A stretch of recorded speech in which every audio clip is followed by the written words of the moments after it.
zarbalar soni ko'p bo'ldi. Rang-barang harakatlar.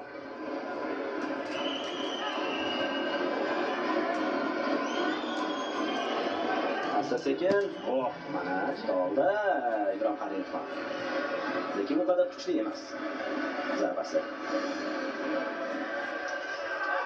Asosan tanaga seriyalarni ijro etyapti. Asosan stoykadagi jangni ko'ryapmiz va qiziq bo'lyapti bu jang. Juda ham.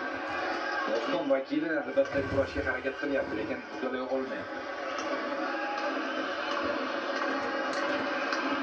Zarbasi yaxshi. O'tyapti ushbu zarba. Jeb o'tyapti. Atajonovda Haykik. Yana oldin qo'l aniq. Yaxshi kutib oldi.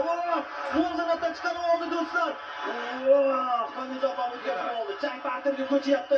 Juda qiyin vaziyat Ibrohim Halilov. Ketma-ket seriyalar, zarbalar. Hali taslim bo'lgani yo'q Ibrohim Halilov. Mana bu esa juda og'ir zarba edi. Bu esa to'xta edi. Atajonov, Suratbek chiroyli tarzda g'alaba qozonyapti do'stlar. Muddatidan oldin. Birgina vaziyat yaraldi va mana shu vaziyatdan unumli foydalanib ketyapti Suratbek Atajonov. Bu albatta professionallarga xos ish.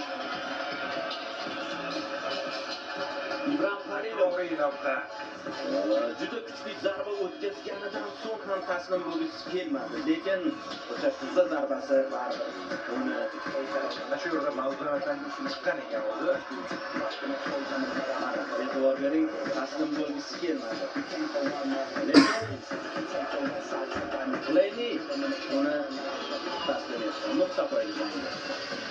Kamerga minnatdorchilik bildiryapti. Suratbek raqsak chalib qo'yapti albatta bunday matonatli jangchilarga arzishadi.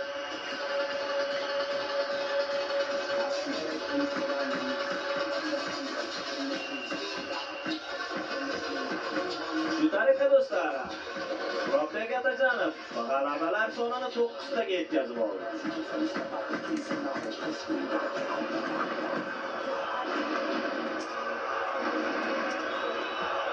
Tashkilotchilardan biri Bekzod Umarov oktagonda va Atajonovning fikrlariga quloq tutamiz hozir.